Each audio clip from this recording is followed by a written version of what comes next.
Awesome, guys. We got Ellie Hiller to come back with us. Semifinals, North America East athlete. Um, just it's also crazy. Like with all the different semifinals every weekend, it's been so much fun. Totally, just want to shout out. Pumped to be back. Yeah. Yeah. Love having you. Just want to shout out Ariel Lowen right now. Mm. Woman hit a walk-off home run at the end of the second event, fittest mom in America. Just fire. Like, Crushed it. did the Rich Froning, I have so much time to walk off. It was so good. I just got done watching that. Can y'all hear me okay? Am I good? Yeah, you're good. I just got done watching that and she knew exactly what she was doing from the start. It's those negative splits. I'm telling you, the people that do that are the ones that are winning that event. Well, I was going to ask you, because sometimes as an athlete, like watching other people either hypes you up or it puts the pressure on you, or you get like, you start to overanalyze things. You kind of start to think of it from a perspective of a spectator and not so much an athlete for yourself. Yeah. How do you how do you figure out how you're able to watch and also like know that like you are an individual athlete, it's your race, it's not someone else's? Yeah. What's really interesting is I've done these workouts so many times already, and then you watch people do it and it looks so easy. And so even someone who's tested these workouts and knows how bad they feel, I still fall into the trap of watching her do it. I'm like, oh, it just looks so easy. Why is she resting there? Uh, so it's which I didn't think that about Ariel Lowen, but some other Right. athlete. Yeah. I would never question her. But yeah, so it's just number one, like I have to be careful about that because it is still really easy to look at someone else's strategy and be like, okay, cool, I can do that. And then you get out there and you're like, wait, I forgot how hard this was. But yeah, I think the biggest takeaway, I enjoy watching other people because there's always really something to learn. It's nothing negative is going to come out of it. But especially like with Oceania and West Coast Classic this weekend, it was so cool to see the people that, going back to the negative splits, the people that are able just to kind of put blinders on until round 4 and 5 of those 5-round workouts. They always have something left in the tank, and then they're passing like 5 or 6 people. So that's the key. It's just really hard to mentally stay in it and do negative splits when you're not at the beginning, so not at the front. So yeah. Hey, how do you feel about the fact that you're only gonna be halfway done with the competition on Saturday? Like, how does that? I mean, really, I heard it somewhere yesterday, and I was like, "Oh, crap! Yeah, they got 3 events. Like, it's 1, 2, 3. So That you're is like only wild. halfway done." Yeah, it is so different. I've never done a competition where 50% of the workouts are on the last day. Everyone calls moving day Saturday, Right. moving day Sunday. So I think the biggest thing that it's gonna do is you're gonna have to mentally just really stay in it. If you have some amazing workouts and you're in the top 10 at the end of day 2, you cannot get comfortable because I mean, 300 points, you could jump so many spots. Yeah. That's Make it what or I'm break it. That's what Yeah, I was for gonna sure. ask you. Do you think it's gonna mess with some people or give them false confidence of the fact that they're like at the top of the leaderboard on Saturday, but there's still Oh, 3 events? Like, yes. And I don't know if you'll have noticed this or picked up on this too, but day 1 through 2 is they're longer events. It's I would call them more of like the fitness tests. Not that the last 2 days aren't, but they're very execution, or the last day. But the ones on the final day on Sunday are very execution based. They're a lot shorter, higher skill. So what's interesting is you see the people that are really high up on Friday and Saturday, if they're not, a perennial games athlete and not super balanced, they're going to really struggle on Sunday, or it's not going to be as good typically as Friday and Saturday went. So that's what's interesting to me is they're very different workouts. Friday and Saturday are kind of similar, and then Sunday's very different. So what's your coach say? I mean, I know my Friday and Saturday will be my best days, and then Sunday, like I'm the athlete, then on Sunday a lot can change, Right. specifically, the snatch ladder, but I like the other two workouts. It's just I think the last one comes down to how good you are at the lunge. So the muscle ups don't really matter that much. So my coach and I are just like, stay pretty even keel. If I end up doing really well Friday and Saturday, just don't let it, get in your head. Don't get too high or too low, really, is the biggest thing. I was totally thinking about that. I was like, I can't imagine all these people that are going to be at the end of today, like, oh crap, I'm in like the top 10 or whatever. And it's like, Yeah. oh, but you're not supposed to be. And by like tomorrow, it's like, it's not gonna. Yeah. No, it's fun. A lot of stuff is going to shift. So, and it's like weird. Is it weird for y'all seeing like all these like games athletes in like heat 2 and 3? Mm-hmm. Like, especially it's because it's such a like the run is selecting for outlier athletes as well. And so like you're seeing like kind of people that no one knows of them as much, in the final heat. And I'm like, why am I watching Alex Kazan and Danny Spiegel and like else? Yep. Yeah, it's odd, but I think it's cool because you got to have a certain mental strength to be in those lower heats and like work your way up. So I think it's cool to test, I guess, some of the games athletes in that way. Vellner did it. Vellner had to start the first day in the bottom heat because of all the penalties he got in quarterfinals. So like he was like probably looking around like, where the hell am I right now? Yeah. Right? And who are these people? Yeah. And then probably for the other athletes, it probably was an even cooler experience to be able to be on the floor with the elite athletes that you normally don't have the opportunity to be on the floor with at the same time, especially from the beginning. Maybe you get that 1 or 2 workout that's really good for you and it kind of pushes you into that like, third heat of 4 or something like that, where you get those 1 or 2 people. But to have someone of Pat's status being in that first heat, I'm sure those guys were looking around and being like, this is probably the highlight for them, for some of them, if they don't punch that ticket to the game, to be able to say that they've just thrown down with Pat Vellner, at Carson, like on the floor, and really have that experience. That's so cool. Something that came up or whatever, which is really cool. People ask us all the time, like, about CrossFit and that kind of stuff. And from an athlete's perspective, what is the number one challenge, I guess you can say, going from training in your own gym and then performing on the competition floor?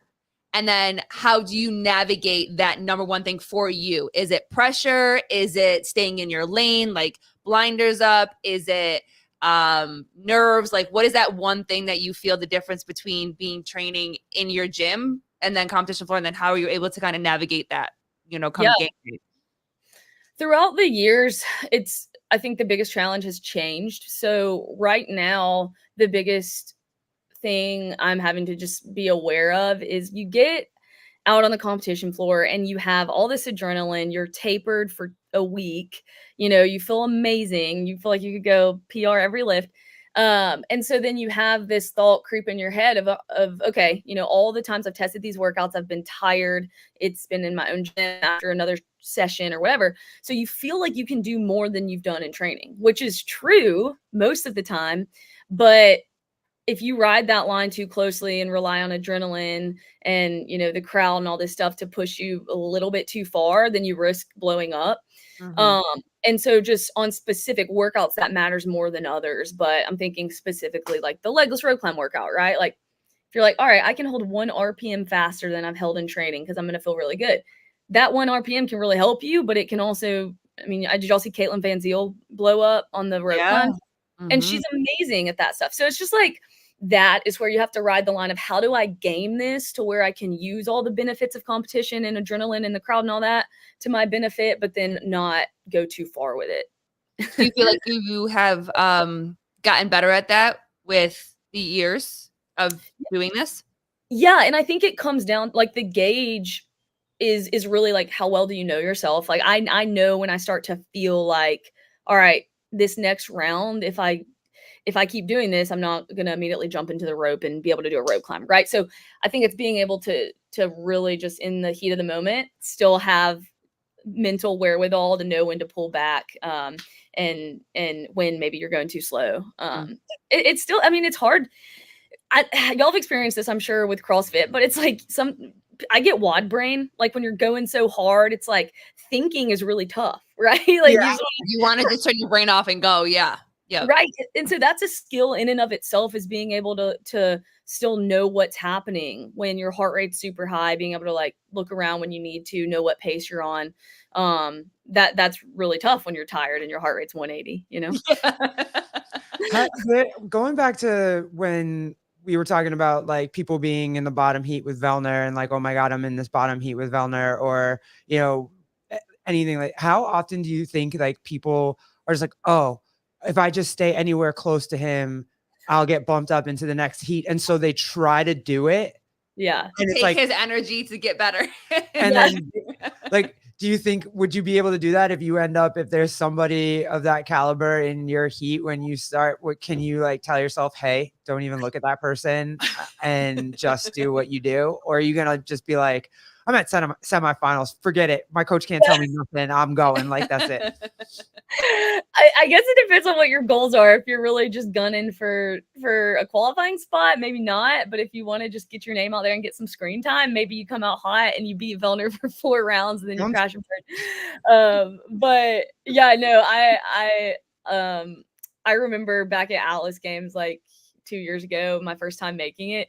I started out in the last heat because I was backfill, and then worked my way to the final heat the next day. So like with two workouts, I did good enough in the first heat to go, you know, to the heat with like Emma Lawson and Paige Powers and all them. And I remember like it was so exciting because I was like, cool, now I have like people to pace off of and all this stuff.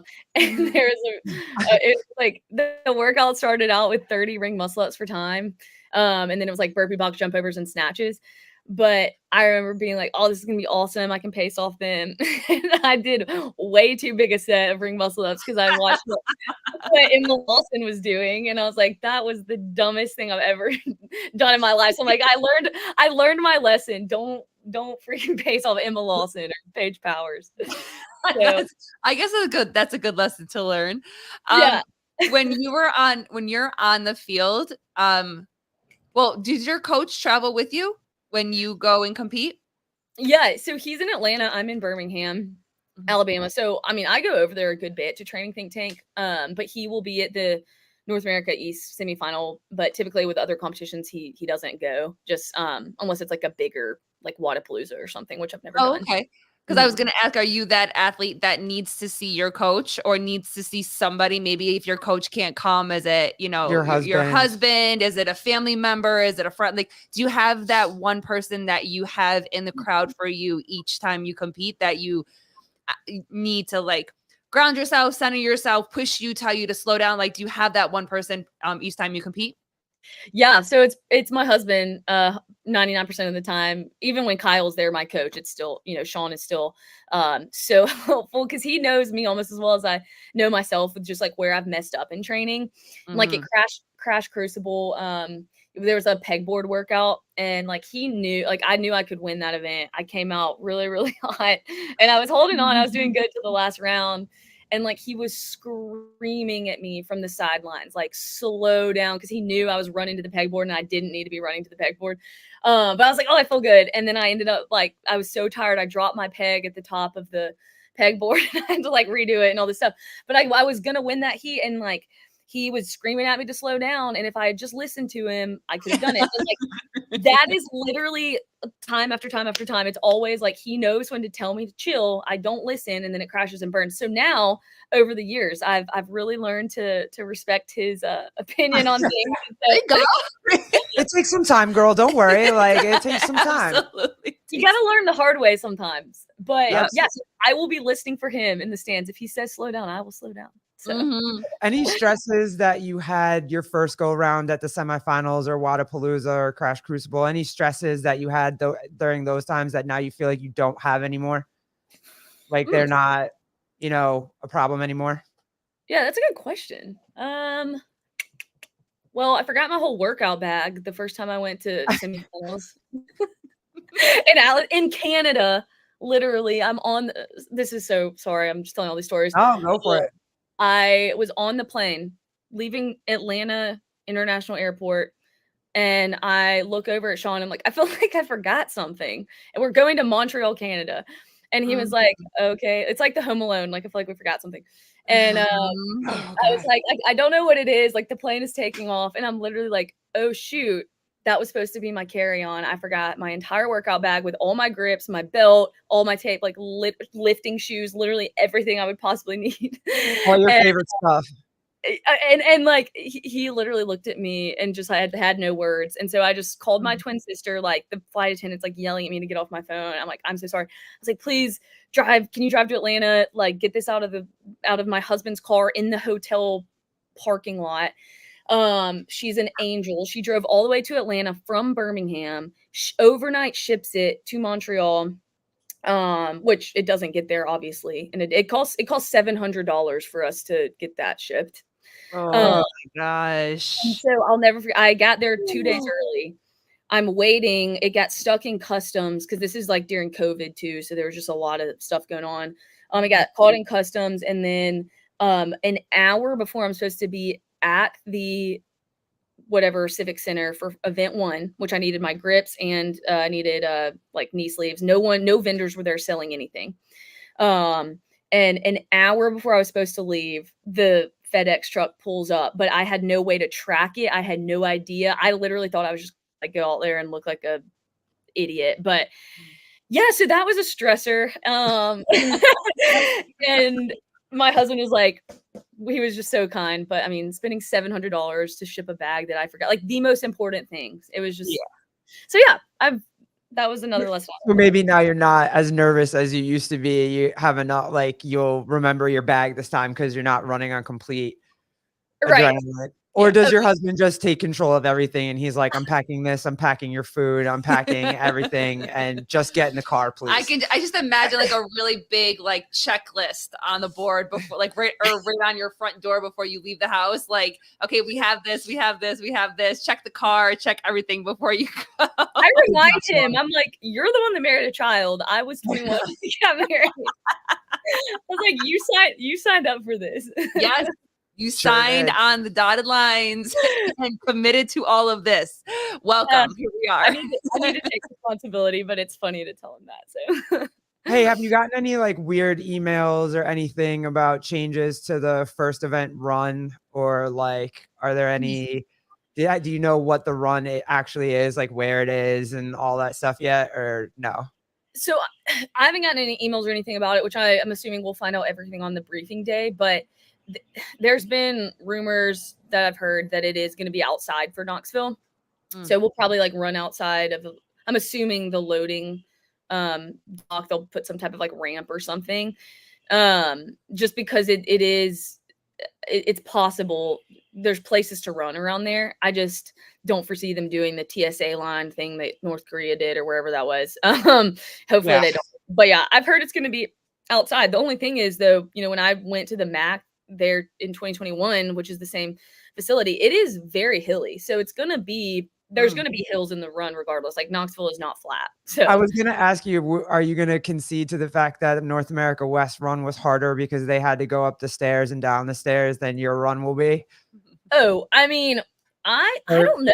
I or really the hills even it out? Do the hills even it out, the stair situation and whatnot? I think I mean, stairs are awful. Like, I'm not saying those aren't terrible. Those, and you can't go as fast on those. Like maybe on the way down, you can go obviously faster than the way up.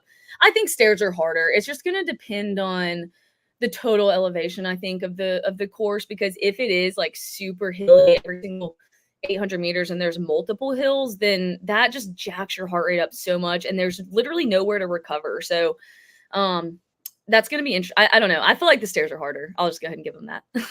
As an athlete, do you feel like it's fair that every single run is different? I know the experience of like getting outside and having an outside run for these events, and getting off of the treadmills and the air runners and all of the like basic like indoor stuff, and to make it more fun, it's to get them outside. But every single course, like you said, is so different. Do you feel like as an athlete, like overall for the sport, that it's fair that some people are running upstairs, they're running inside and, going around. Some people are running half of the inside arena to go out. And then other people have to, do all these different runs. Do you feel like it's fair? Yeah, only because you're competing against the people you're competing against at the competition.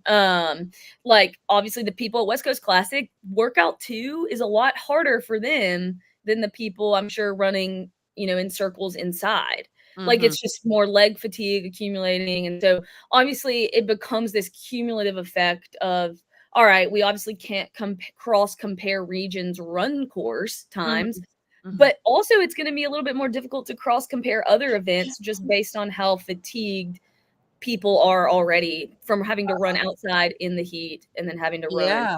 Good up. call. People were probably more messed up from running the stairs and having to come and do event 2 the next day than Yeah. someone who ran the TSA line would be. Right. Like, did y'all see Yeah. Tori and Joe? People were. It looks like they were just falling out like that. Yep. Yeah. Yeah, So- that's crazy. I didn't think about And then that. all the other factors that are, different locations, heat, elevation, like you were saying, different stuff like that is going to play. So you feel like it's fine because it's specific to that region and that particular competition. But as a whole, it's not that big of a deal. Right, because you want it to just be literally just be fair where you are, which I would argue that assault runners are way less fair because now you're having discrepancies in that competition as opposed to, oh, maybe it's fair across the board at all other regions, but we don't care about that. We want lane 7 to be the same as lane 1 on the air runner at the same competition. You're probably not going to get that based on what we've seen in the past with issues with certain air runners. Right. And so I'm all for it being totally different across regions as long as the exact region's course is the same, Gotcha. or like everyone's running the same course. Yeah. Outside. Gotcha. All right, let's get into what I really came here for. And that's the conversation about heckling versus trash talking. And do women Yes. in CrossFit actually trash talk? I was of the belief that they did not do it. Do you guys like talk trash? Like, That's wow, that's funny. I did not know we were talking about this. I love it. no, I it didn't just know we were going it here just either. it just came into the atmosphere because heckling is when fans mess with athletes. Okay, Trash so when talking. fans mess with athletes. Yeah, when fans mess with athletes, like baseball games, football games, the entire giant stadium yells at another team, that's called heckling. Trash talking is when athletes talk trash to the other team, to other athletes, to whatever. And so there was a rule that I guess they put out for something that was like no heckling. But What? I couldn't figure out whether it was no heckling like because heckling is fans to athletes. Yeah. So did Wait. they mean Who put that out? CrossFit? yeah, I think or maybe it was just for the West Coast. I don't know. But Oh, it was like shoot, I you didn't know can't that. trash talk or you can't heckle. So I'm like, wait, are fans not allowed to yell at athletes? Because that's half of your fans. Like, Okay. Yeah, I think that is so silly. If you've played any team sport growing up, like basketball, like if you're on the free throw line, I don't care if you're a girl or a guy, like the other fans are having fun, like yelling air ball or what I mean, like or trying to get you to shoot an air ball. Like that's just part of sport. I think that they shouldn't try to regulate the fans' behavior unless they're being unruly. But like that's why I just can't figure out what they mean. Because then if it's if they're talking about trash talking, yeah. I know men trash talk all the time. I used to trash talk in women's basketball all the freaking time. I talk so much garbage. If I could get into your head, I would get into your head. Like I was like I learned from old school Pistons basketball games and crap. Like I might not be physically better than you, but if I can take you out of your head, I'm using everything. Sorry. Who's that basketball player that would like blow in people's ears? Was that do y'all know what I'm talking about? Or he would like Reggie Miller. Oh, was it? No, it wasn't Reggie Miller. Reggie Miller talked a lot of smack though. Blowing people's ears. That's probably like 2000s. Yeah. I gotta find it. I'll have to find that Dude, video. That's but funny it's though. so funny. He would like, ears. Yeah, whatever like, to just mess with you. I'd be like, Absolutely. yo, that's a little close. yeah, and like they'd get so. I think it was like next to Michael Jordan, or maybe it was like Kobe or someone, and he was like, it was to Kobe. I forget who it was. It was to Kobe. I'm surprised Kobe didn't punch him in the face. I know. So you're saying I should search who blew in Kobe's ear. Yeah, it was like either blowing or like he definitely didn't bite. It was just something like stupid, but it got in his head. Like you can tell, it's like now he's just living rent free up there just by blowing in your ear. So do women CrossFit? Oh, Dennis Rodman. Thank you. Oh, yep. You're right. You're absolutely right. Thank you guys. Yep. I would have found it HGR again. Athletics. I would have Holler. found it eventually. Thank you. Yeah, and Dennis Rodman also used to pat everybody on the ass. So like all the very big like macho dudes, after he came out and he dressed like he married himself or something. Yeah. He Married in a wedding dress. Yeah, Yep. he got married in a wedding dress or whatever. He started coming on the court and he would just like smack the other team's ass, and it just made everybody fucking uncomfortable because, dude, you were just in a dress. So like, what is happening? But I think it makes sport fun. Like, he was definitely a character, but that's Well, going back to the girls' trash talk, in CrossFit specifically, I'm asking. Like, I know we did in other sports for a long time, but I didn't even know if you're allowed to do that in like, do girls even do that in CrossFit? Girls really trash talk just behind people's backs, and I mean that's the thing that's like that makes it unfun. That's not fun. Yeah, it's like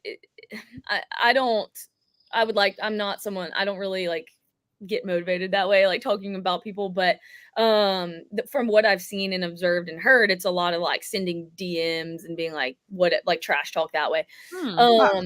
But there are a few like select people I know of that will talk trash in CrossFit, but it's not like it's all in jest. It's not like it's supposed to be. That's what it is. Hey, Jody girl, what's up?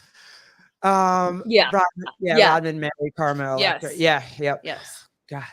That was so weird. But yeah, I could see, I want to see like a couple of girls standing like corralled up in the back room, getting ready to go out on the competition floor and just be like, girl, you ain't strong enough for this. I don't know why you're like, you know what I mean? Like, you weigh $120. What are you doing out here? You know what I mean? Like, I just want to see that like one time. I think it'd be awesome. And it's supposed to be in fun, and it's supposed to be like, you know, you're able to do it. So for CrossFit I don't know which one they were actually talking about, whether it's fans heckling players or players trash talking, but I think it's fun. I think sport needs it. Am I going out? You froze? Yeah, she froze for a second. Okay. You need that heel character. Am I good? Like, I don't. We can hear you now. Yeah. Oh, I'm good. I'm gonna go upstairs. Heel. Who's that? Yeah, like it's like in wrestling, right? You have like a good guy and a bad guy. You have the guy that all the fans don't like or root against, or like even in boxing, you had Floyd Mayweather. Everybody just went to the boxing match to see him get his ass kicked because he talked so much trash that you were just like, dude, someone shut this guy up. And so like you kind of need that heel character to be that person that you're like, oh, I just want to see this dude lose. Like you don't even care who they're facing. You just want to see that guy lose. Like Jake Paul is a heel. Okay. I think it would make it so much more fun. It's just the problem is like, I think girls are just, there's a lot of girls that just don't know how to take it in jest and don't know how to take a joke.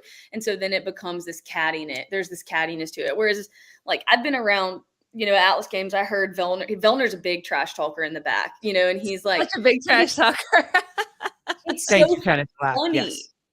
Like it's so funny. And all the guys know how to take it. But if I were to go up to, a girl and be like, you're going to, suck on this run because you weigh 30 more pounds than me, or in a funny way, like, that would not go well. But you just be like, girl, you're too muscly for this. Why you out here running fire? Like, well, it's also, we could take the conversation. Well, really quick, pull this up or whatever. Yeah. So Sarah Beth Jumper, Ellie, please talk about how you couldn't string more than 2 muscle ups together back in 2017 with me, and how now look at you. So proud of you and all your hard work. Can't wait to watch you next week. Oh my gosh. Okay, so Sarah Beth, that is so sweet. She was like who I looked up to, and I still do. But way back in 2017, she's a perennial regionals athlete. Like barely missed the games, I think, by like 1 spot many years. And so I remember the first time I got to test out her regional workouts with her, and I got, beat in every single one, but it was like the coolest moment ever. And we took like a picture after, and I was like, oh man, I got a picture with a regionals athlete. And so, yeah, she's awesome. So I've come a long way since then. Yeah, you've come a long way. Yeah, it's fire. Shoot, what was I gonna ask? We were talking about trash talking and how girls don't know how to take it, which is very true. With like the whole conversation, I think it was Chase when we were talking about how commentating on like a woman's body versus commentating on a man's body is, received differently, where it's like he's just pointing out that, a guy that's 6 foot something, 200 something pounds, or a woman that is, 5'7" and 145 or whatever it is, like you can't, it's not received the same way. It's not talked about the same way, when literally he was just saying in layman's terms, like a shorter athlete's going to do well at this, a taller athlete's going to do well at this, a stronger, heavier athlete's going to do well at this, a leaner athlete that weighs lighter is going to do well at this. Yeah. If he was like, hey, Garrett Glitton's on the rower, she's 6 foot tall, weighs 180 pounds, she's going to crush this workout. Yes. Like I have a better shot at it than someone who's 5'2" and 130 pounds. Like, but right.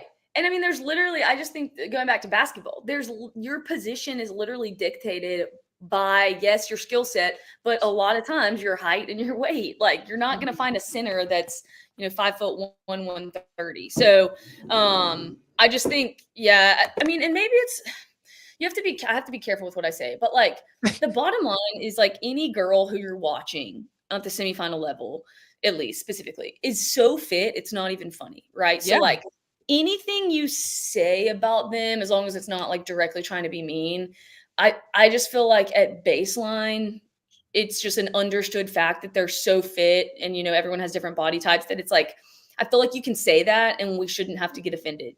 Yeah. Right. Because everyone knows how fit you are.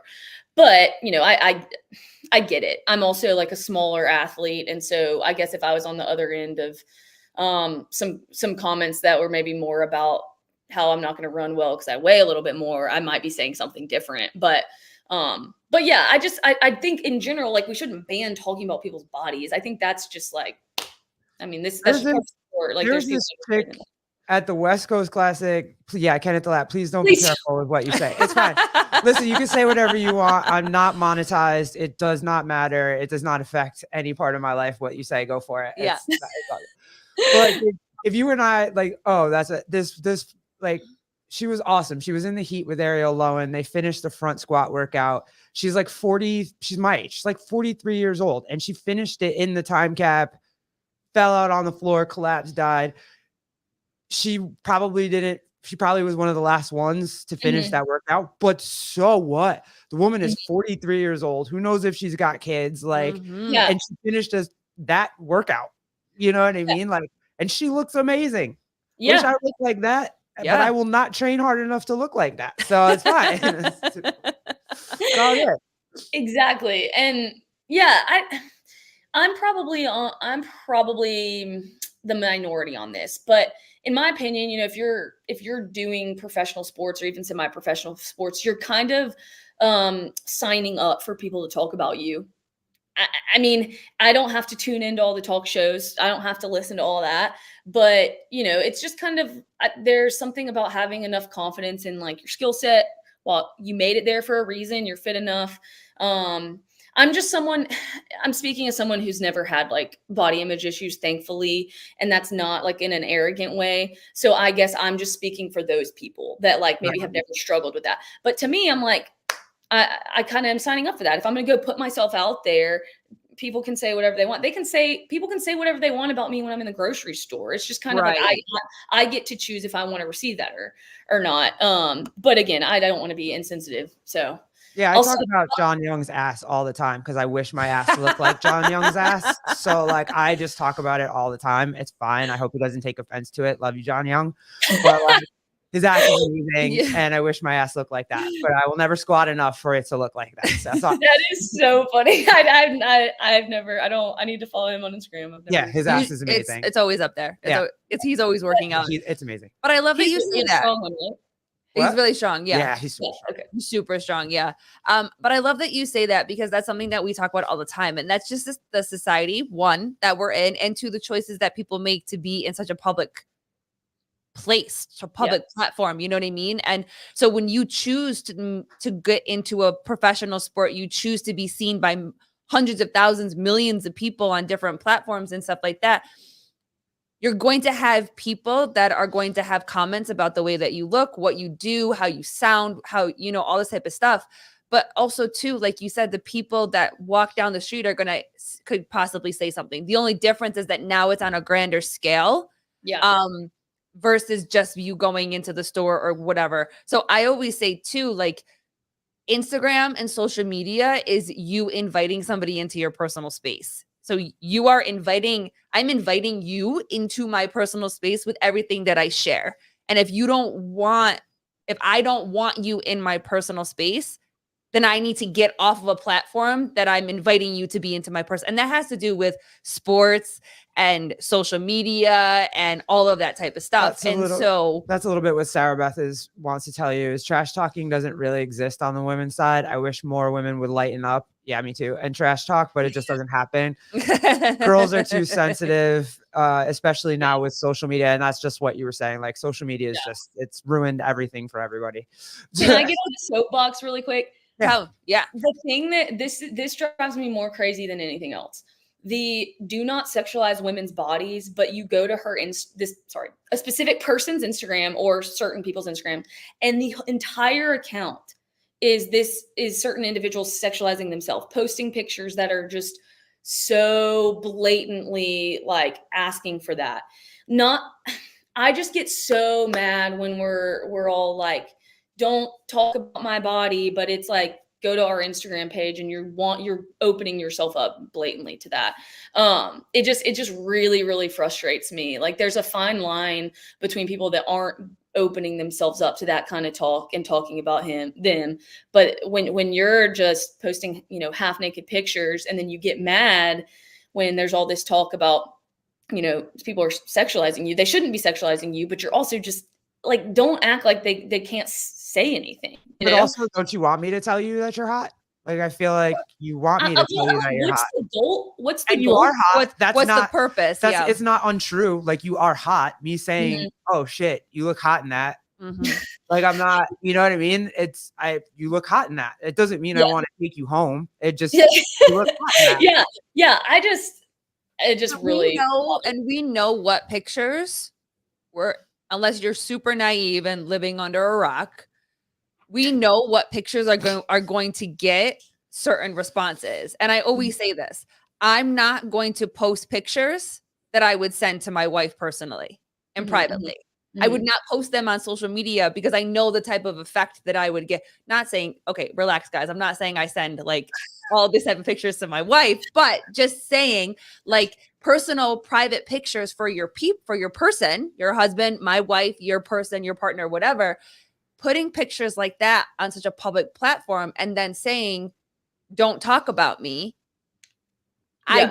I'm very much like you are too. And don't you get like engagement and followers and money from that? Isn't that part of like your job or whatever? Kind of. So yeah, I mean, it gets a lot of attention if you're someone who's really well known, and then you like, post stuff like that. It probably gets shared a lot, saved a lot, like a lot of engagement. But then, don't go do an interview, at a competition about how mad you are that people are sexualizing you. It's like when you're doing it, you're making it harder. So, well, do you feel like, how did we get here? We were supposed to be talking about workouts. I have a whole plan for. Yeah, I can get on a soapbox. No, we got here. Go ahead. No, we got here. Do you feel like that? Do you feel like society has a big part to do with that? Of like, the image of a woman of what, it was 30 years ago, 40 years ago, 100 years ago, and whatever is very, very different now. And the values of a woman have been so misrepresented or have gone so from one extreme to the other because of certain like experiences and stuff like that. So do you feel like that society as a whole, like we as women, like don't know what we're supposed to look like, don't know how we're supposed to show up? You know what I mean? Like, do you feel like society has something to do with that? Yeah, for sure. I think it's, I was thinking about this the other day. It before social media, it used to be like, no one had ever seen, most people had not seen like professional athletes in person, right? Like they didn't have profiles where you can go and see them and everything they're doing and like look at them all the time. You probably just had a magazine or you got the lucky Sports Illustrated, baby. Or a That was it. poster. Yeah. Nice right, big right, right.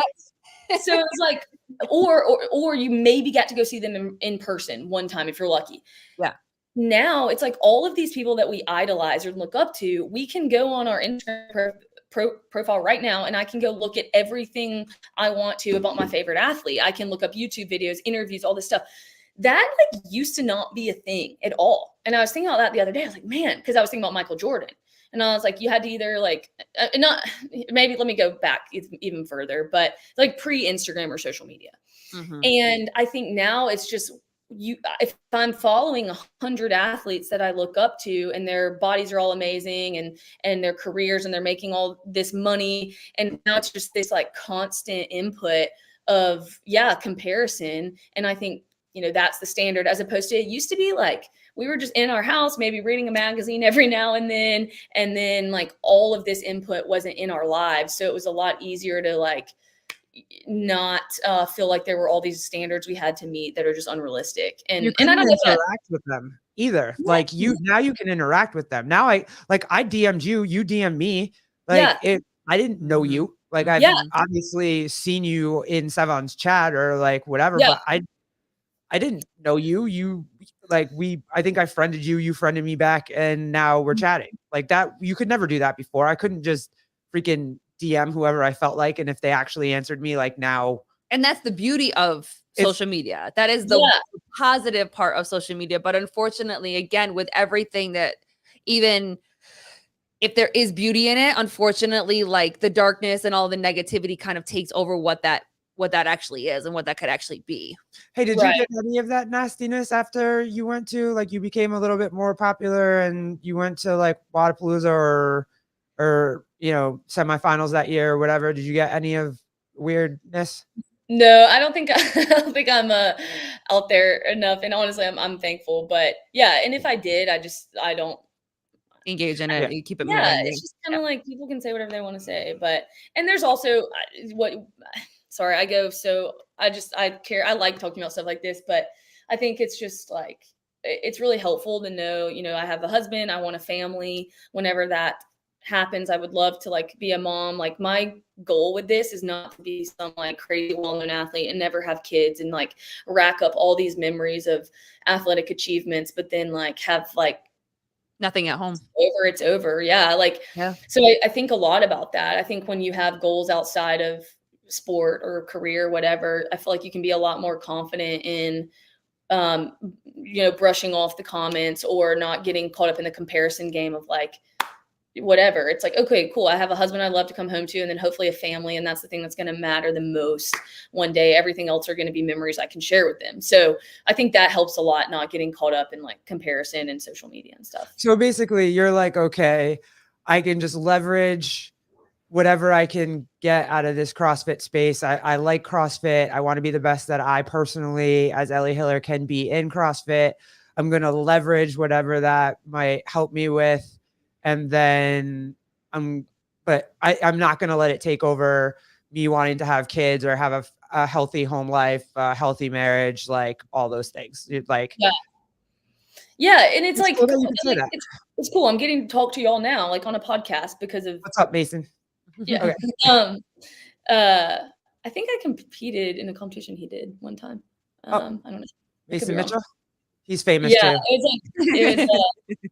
It was where was it? It was like Wadstock. Mason, did you do Wadstock like 2 years ago? In Mississippi. But no, I don't know what I was saying. But yeah, it's like cool. Like now I'm able to talk to you guys. I'm able to share thoughts outside of like, CrossFit. But my ultimate goal with this is really just to, be able to have a platform, have some really cool memories. And then, he did do it. Yeah. Okay. Yeah. He's a fit guy. He looks it. Look at his picture. He's on a freaking bike, leaning all the way sideways. He's almost doing the Matrix lean, and Jesus. Go ahead, dude. Okay, I knew that. Yeah, he's very fit. That's cool. But yeah, okay. So now, you were talking about let's finish this up because I know that you have to get. I don't want to keep you No, you're good. You're good. We did the briefings thing. Oh, you were talking about the snatch workout, the snatch ladder workout. Mhm. Is that more like is that more like a fitness workout for you or a weightlifting workout for you? It's weightlifting for sure. I was saying I was on the Clydesdale podcast a few days ago, and I was telling him this, but I think it's the snatch ladder is not going to be a great expression of the strength that I've built in the past few years. Not because I haven't gotten stronger in the snatch, but I think the 155 front squat will show a little bit better of like how much stronger I've gotten. So like with the snatch event, it's just going to be a matter of like hopefully hitting a PR at the end. So, but then also it is a little tricky for the people that have tested it, like changing your own weights and the first 2 bars, you got to go faster than you think, because of that 2-minute window. Yeah. It really forces you to push the pace. And if the 135, 145 is like up there in your percentages, it makes it really tough. So yeah, that's for sure. Just what's the one you're most looking forward to? Is it the front squat one so you can show the strength that you've been? What's the one that you're like, oh yeah, I'm going to enjoy this one and I'm just going to send it? There's like honestly every single one except for the snatch one. Yeah, but specifically like the front squat will be really good. And then I'm really excited for the legless rope climb because echo bike as a smaller athlete's not my favorite thing, but I've worked a ton on it and I'm like really confident with the paces I'm going to hold. So I'm pumped about that one. So, all right. Is there anything that you're nervous about? Other than the snatch workout. In the competition in general or like workouts? Yes. Yeah. I mean, it is so top heavy. Like, yes, it's nerve wracking to go out there and like give your absolute best, be so proud of your workout. You PR by like a minute from your testing time. And then like potentially, there's the Tias and the Emma Lawsons that are going to beat you by maybe 2 minutes, And so I'm not going to say that's going to happen, but I think that is a valid like fear of like, all right, you can do amazing and so much better than you did and still go out there and look like you didn't do well compared to other people. So that's just something I'm aware of. Like, hey, these people are so fit. It's an honor to be able to compete against them and see how well I can do and not count myself out to beating them in any not Tia really, but so yeah, this kind of beat yourself up about it, like because they are Tia and they are Emma Lawson and they are like, I mean, Emma Lawson, all her joints still work. Isn't she like 22 or something? Like I don't even think she's like, 22. I think she's like 20 or 19. Like all her body parts still work. So but like how cool is it? Like in the NBA, you don't see amateur or people that have a full career go in and get to compete against NBA players. Like I'm reminding myself, like I'm someone like with a job who just like lives in Birmingham, who's not a professional athlete. And I get to go compete against professional athletes in a evolving professional sport that you don't see that anywhere else. Like people don't just jump into the PGA after they've been, a country club player typically. So, it's so cool. I'm like, there's not many sports like that. And then I have the opportunity to go and like, hopefully like, maybe beat some of the girls in a workout. And so I'm like, man, that's awesome. Like, I'm just an amateur with a job. I love that. I love that mindset. And I know we talked about it last time, but do you really give credit to your mindset, to your faith? Like, do you really lean on your faith to just be like, you know what, this is my journey. This is what I'm doing. I keep myself very centered in myself. I'm not too worried about what everybody like. Do you really lean on your faith for that kind of mindset? Because to have a mindset where you can just be like, what an opportunity, what an experience I'm going to have. And like you said, you have a career, you have a husband, you have life goals, you have, life in general that you just want to live and be happy. And you get to do this. You make the choices to do this. Do you attest that to your faith? Yeah, what like my faith does is a lot of things, but like it just gives such great perspective to where, I can lose everything from a sports perspective. I cannot make it, which has happened many years. I can go get injured and then everything fall apart and I haven't really lost anything. That was just like an added benefit, right? And like I would still say that if this was my job. And if I was making money off of this, I would still say that, because at the end of the day, this is finite. It doesn't matter. I don't get to take this when I die, you know? And so, or even how much fame people garner or money. Like for me, my faith just brings perspective amongst many other things, in the sense of like, I have nothing to lose, and I'm very like secure in what matters in my life, and that won't be, I won't lose that to injury or whatever. And so if that makes sense, that's, yeah, it just brings such amazing perspective. So That's some strong ass mindset you got there, girl. And Like, for so that's- young too, because it yeah. wouldn't have been me at your Nope. age. I was like, not. Nope, if I broke that an was not ankle, me. like my life was over. If I couldn't play in a game, like Well, that was it. and I mean, it's awful, like when it happens. And yeah, by all means, I get like super sad about it. But then it's like, you can be sad, and then it's like, oh my gosh, like the reality sets in eventually. It sounds like that you have that you don't allow your identity to be in other things. Like your identity is not in CrossFit. You get to do CrossFit. Mhm. Your identity is in you. Your identity, you know what I mean? Like, if that makes any sense. Like, Yeah. I think sometimes people, like, when they put their identity into what they're doing, like a professional athlete, like, you know, Rich talked about that. like, yeah, like if something happens and you lose that, then you lose your identity and you don't know what to do. You don't know how to function. You don't know how to move forward. Yeah. And it sounds like that because you keep your identity in you versus putting it on something else. It sounds like that's probably why you have such a strong mindset of like, you know what, I get to do this. It is what it is. And the rest of it, I'm still me. I don't lose any part of myself. I'm still me. I'm very strong in who I am. And very, very cool. Very, very cool that you have such a strong mindset in that. So have you gotten to a place now where you're, there's anything in there that's like, okay, I really want to go to the games. Like I really like, or do you just like, hey, whatever happens this weekend happens, but like really, like you want to go to the games? She's moving in slow motion. She's in slow-mo. So all right, I'll wait for her. did we lose ya? Damn, I also want to know if like her husband's gonna pack all of her stuff. and like I really do want to know if should I kick her out and let her come back? Yeah, let's see. If she comes back. But yeah, I want to know if what a strong freaking girl. Oh my god, to have a mindset like that is so cool to hear that at such a young age she's got such a strong mindset. Oh, there she is. We got Shoot, it. sorry, y'all. No, you're fine. good. You're good. I heard what you said. Does any part of me want to go to the games? Yeah, like is there any little voice in there that's like, yeah, I want to do this. We're going. Like, oh, for sure. I'm not gonna lie about that at all. I mean, that's always been a goal of mine. And it wasn't until this year that I really felt I had like when the workouts were released, I was like, man, like if I execute everything perfectly except for the snatch ladder, you know, there's a slight chance I could squeeze in. So, I mean, I'm sure everyone says that, but I would love to go to the games. And like the thing about me is I typically get better as the season progresses. So like if I ever did somehow squeeze into the games, I think I would have events I do well there, you know, swimming, running, biking, stuff that's, you know, outside. So yeah, and higher skill. So yeah, part of me, I would love if that ever happened. If you make it now, do you just move to Training Think Tank and stay there and say, it. bye, Sean? Like I'll see you like in 5 After months. the games. Yeah.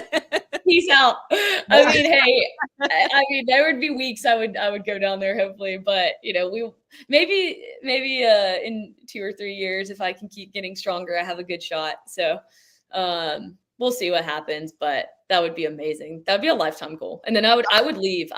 You know, a lot of people are like, oh, once you make it, they keep trying to go. I would literally just go out on top. The Super Bowl. I made it. Made it to I the made Super it. Bowl. That's That's it. I would be a one-hit wonder, and then I would just Listen, no one would hear me again. Made a career on one-hit wonders. Hey so man, hit it and quit it. I like it. Hit it and quit it. It's all good. Oh my gosh. So yeah, that would be amazing. So how is Sean? Like, is he literally gonna do that? Is he just gonna like pack all your meals, pack all your bags, follow you to Training Think Tank, and then like he's just good with that? He's like chill. That's so funny. He is so amazing. Like, but he doesn't like he's just self-sufficient. The load he takes off of me is that he doesn't like do my meals or like really probably even know half of what I'm doing training wise. But what he does is he's very kind to like, if I typically make his lunches, for the 2 weeks leading up, he'll like do his own thing, and he never really asks anything of me. So it's more of just like, I'm putting pressure on myself if I feel like I need to like do things for him. But what he does for me is just be so super chill that like it's only pressure I put on myself. And then he's also a physical therapist, which helps a lot. So he's able to like, help me out. Like I've had some nagging stuff and he's able to help me like tape things up. He doesn't give me soft tissue massages though, which pisses me off, but it's okay. He's like such a good therapist, and he knows that like just, giving people massages doesn't help anything. Like you have to like strengthen, and For sure. yeah, it's typically placebo, but that's all I want. And he's still Like, like, give me the placebo. I want. that's all give me I the want sugar right pill, now. please. Just right, give me the sugar pill. right. But he like refuses because it's just a waste of time. So that's the one thing he could do better. Okay. There you go. Sean, we're going to talk to you about this. I'll send him this clip. There you go. There you go. I'll clip it this for you, and yeah. we'll send it to you. You can Okay. All right, girl. So you're gonna come back and hang out with us pretty much all next weekend, right? For a little after workout check-in party. check-in. Yeah. I think Heck yeah. Jethro from CrossFit Chief Nation is gonna come hang out with us too. Nice. He's super excited, and it's Northeast. You get to just talk sports all day or all weekend, so Yeah. it'll be fun. So we'll have little like fun check-ins. We won't keep you too long. You gotta sleep. Yeah. Hey, that's gonna be so fun. I'm really pumped for it. And yeah, the first day we get done, I mean, by 2:00. So Yeah, Yeah. it'll be a good time. Very so cool. yeah, Very cool. and I forgot I actually have your freaking phone number. Like how dumb am I? I've been DMing you for like 2 weeks, and I'm like, I was scrolling back up to find your email. I'm like, oh my God, we have each other's freaking cell can phone just numbers. ask. Why did I not use this? I'm an idiot. DM is everyone's favorite communication. Yeah, now, I but- don't know why. Yep. But so Well, last thing before you go, what does this week look like? So it's the last week before. What does it look like? Deload, Yeah. very little training, mobility, sleep. Like, what's this last week look like before you get ready to go and it's game day? Yeah. For me specifically, I am going to be catching up a lot on work stuff like Monday through Wednesday, just so that I can have the rest of the week to not really worry about it. So doing a lot of that. My last hard training session was today. So I did one this morning, and then I have one after this that will be kind of my final like tough session. And then everything after that will just be kind of like one quick session, Monday, Tuesday, Wednesday. And I'll head up Wednesday morning to Knoxville, and then I'll do like some meal prep and stuff that day. And then we have stuff on Thursday that we have to do. So this week is just really just catching up on work stuff so that I can chill the rest of the week and have really nothing else to worry about. So Awesome. hey, I want to know, of course, how you're doing in these workouts. I also want all of the gossip. So if there's any trash talking, if there's any like weird emails that come out, if there's any like stupid things that happen, like I want all of the tea. girl. I'll be your source for the tea. I need my behind the scenes source. Pinky for- up. Yeah. I need I'll to be know like- what these ladies are doing. Yeah. The informant. Yeah. Yes. But nobody knows. Yeah, But we- nobody knows. Right. No one knows it's me. Yeah. Yeah. No, I'm excited. It'll be fun to like verbally process the workout after. So Yeah. Yeah, It'll be a that'll great be time. cool. Awesome. That'll be definitely cool. We're Girl, excited to Go I know. get them, Tiger. Good Yeah. luck. good luck. thank you guys. That was fun. All right, Thanks. we'll see ya. Bye, See ya. girl. Bye. Oh my gosh, she's fun. Oh, and she's back. And she's gone. And she's back. No, it's gonna be super fun. I Yep. can't wait. I love the fact that we always end up talking not about CrossFit 99% of the time. Like it's hysterical that but- did. We no, I know. did. but it is fun. She's such a cool chick. She's so, just easy to talk to, and she'll go there. She'll talk about anything, which is fire. Yeah. I I mean, and the fact of just hearing, like her perspective on what it's like, you know what I mean? And I think it's so cool. yeah, it is. It's very, very cool. So Yeah, so tomorrow we got Mercedes Chandler. If you haven't checked her out on IG, go check her out on IG. She's awesome. It's a lot. It'll be a lot it's of it's gonna be a very interesting topic. cool conversation. Growing up, save the tomboys, Yeah, all that stuff. for So sure. yeah, it'll be a good time. And then we got chat appreciation on Monday with the fellas. Enjoy that. Yeah, I know you don't want to do that one. They're Enjoy gonna that. bug you. I don't know why they always bug me. Like, So, but no, yeah, that's a you guys show. You guys can hang out together, and they're so I'll do my funny. best to laugh quietly behind the scenes That's because just I don't need to be. Or I don't know. Pool Boy might ask a lot of Pool- questions about me. Like, was Yeah, it him? you have to come answer. I think Wait, it was Pool was Boy it and him? Jake. And Jake. Yeah. Jake had a lot of questions to ask So- me too. So Yeah, so that's what our weekend looks like. Hope you guys have a safe and wait, what is this? Are you talking to me? Should have my girlfriend who I also coach, Jessica. I can't say that. You're gonna have to like phonetically. I think Jody and him are talking. Yeah. Okay. Yep. But yeah, awesome. Thank you guys all for hanging out with us. We always appreciate you, and we'll see you at some point either for chat appreciation or tomorrow with Mercedes Chandler. So, Yep. All right, guys, Have a good a weekend. great weekend. Be safe. See you tomorrow. Deuces. Bye. No, speaking to you. Wait, what? Oh wait, what? Sorry, Mason. Oh, all right. DM me, dude. Let Yep. me know. I'm happy. Yeah, let's DM me. Let's go. Yeah, we can talk That's anytime. fire. Let us know. And you too. You're the coach. I gotta know. Like, Yeah. We need a coach's perspective. yeah, just DM me. So, All right, guys. all right. Have a safe weekend. Bye, guys. Bye.